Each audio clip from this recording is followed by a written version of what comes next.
ખાંભાની અંદર આજે ઘણા વર્ષોથી આપણે એક જૂની લાઇબ્રેરી બંધ પડેલી છે.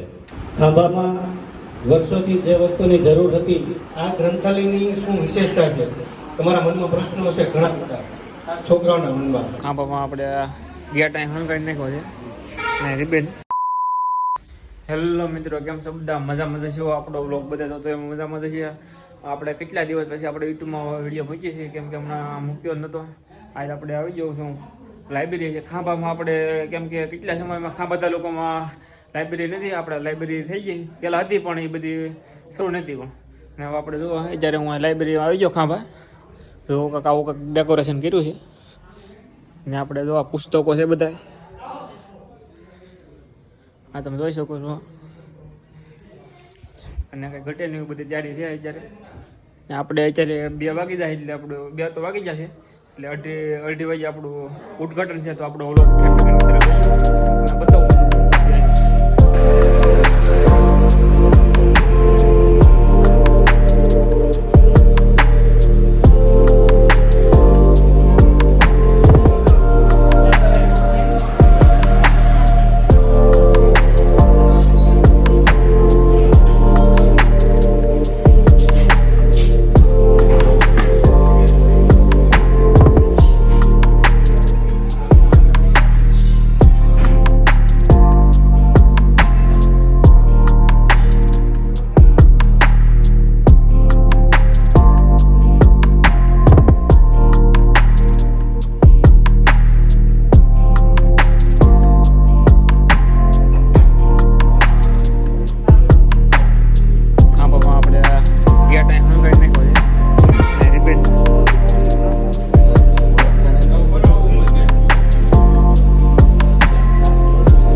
આજે રવિવારનો દિવસ હોય અને પાછો બપોરનો સમય હોય, છતાં આટલી મોટી માત્રામાં જનસંખ્યા ઉપસ્થિત છે.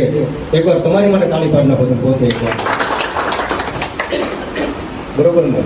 હવે આજે આપણે સરકારી તાલુકા ગ્રંથાલય ખાંભાનું જ્યારે લોકાર્પણ સાહેબ શ્રી હસ્તક કર્યું છે, ત્યારે અમે લોકો સાહેબ ભાવનગર ડિવિઝન છે. આ ગ્રંથાલયની શું વિશેષતા છે?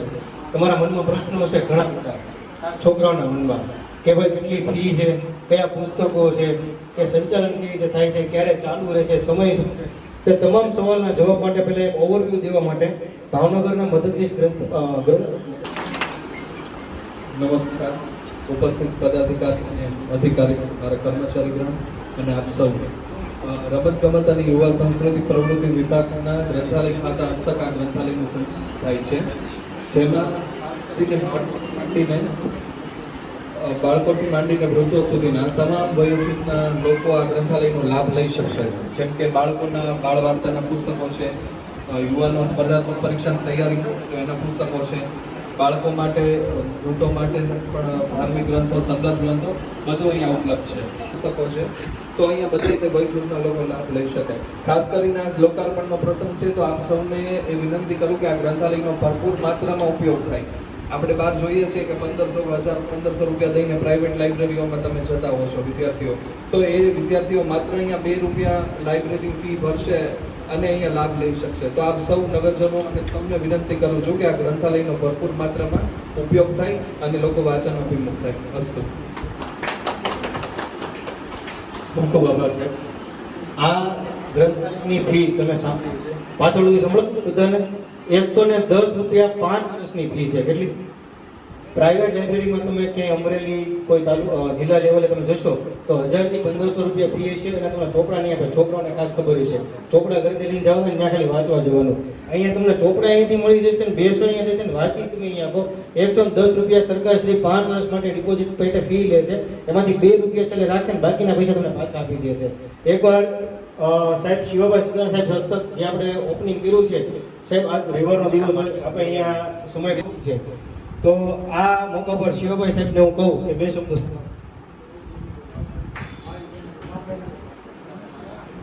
ખૂબ ખૂબ આભાર સાહેબ. નુકુમ સાહેબને વિનંતી કે 2 શબ્દો સાહેબ આપ આવો. કલેક્શન આપણે જોયું એ વિશે થોડુંક.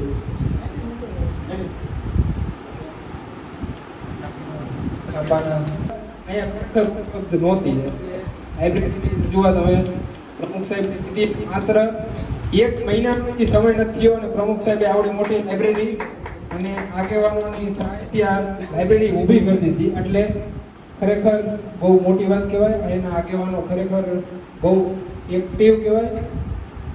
આજનો સમય તમે જાણો છો કે 1 મિનિટની રીલ હોય તો એ 30 સેકન્ડમાં લોકો રીલ બદલાઈ નાખે છે. 1 મિનિટ પૂરી કરવાનો સમય પણ નથી લોકો પાસે.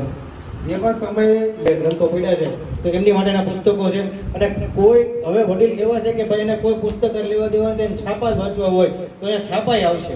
ખાલી છાપા વાંચવા હોય તો મોકલી દેજો, અહીંયા આવશે ને તે પુસ્તક વાંચતા ઓટોમેટિક થઈ જશે. એટલે હવે આ તમામ જવાબદારી તમારી છે. અને હવે બીજા કોઈ સરપંચશ્રીને કહું કે 2 શબ્દ સાહેબ બોલો. આપણે ઘણી આજે રાહ જોઈ છે.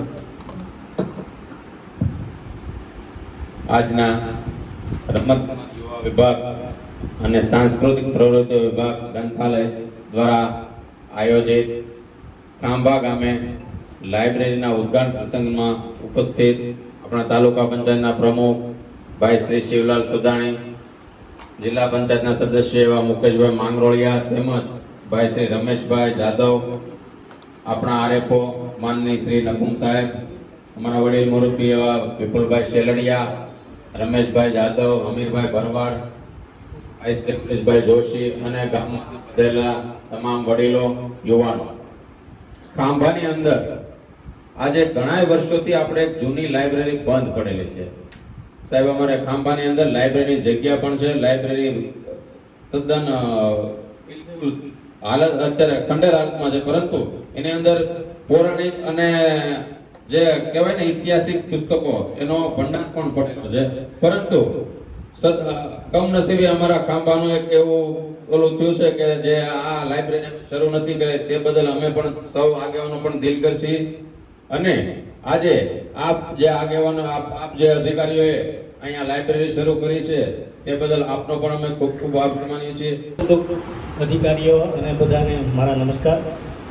ખાંભામાં વર્ષોથી જે વસ્તુની જરૂર હતી પહેલાં હતું, પણ એ બધું એવું હતું એમ કહીએ તો ચાલે, પણ આ કંઈક વ્યવસ્થિત આયોજન થયું છે અને ખૂબ સારા પુસ્તકો અને એ બધું અહીંયા રાખવામાં આવ્યું છે, જેનાથી બધાને યુવાનોને આબાલ વૃદ્ધ સૌ કોઈને લાભ થાય એવું છે. સંસ્કૃતમાં એક શ્લોક છે, ન રાજહાર્યમ ન ચ ભાતૃભાજ્યમ ન ચ ભારકારી વ્યયકૃતે વર્ધતેવ નિત્યમ વિદ્યાધનમ સર્વધનમ પ્રધાન. વિદ્યાધન જ્ઞાન છે એ વસ્તુ. ખૂબ ખૂબ આભાર સાહેબ. બહુ સરસ સમજાવ્યું આપણે. ખૂબ જોગાનું જોગ છે અને આપણે આજે એવો સંકલ્પ લઈએ કે આપણે બધાને પ્રચાર કરીએ અને પુસ્તક વાંચીએ અને કીધું એમ કે ભણતર સાથે ગણતર પણ થાય. અને આગેવાનોને પણ વિનંતી છે કે આપના બધાયના સોશિયલ મીડિયામાં લગભગ 5000 જેટલા ફ્રેન્ડ તો હોય જ છે, તો આજે એવી પોસ્ટ કરો અને વધારે લોકો લાભ લે એવી પણ આપને વિનંતી કરું છું. જય સરસ્વતી માતા.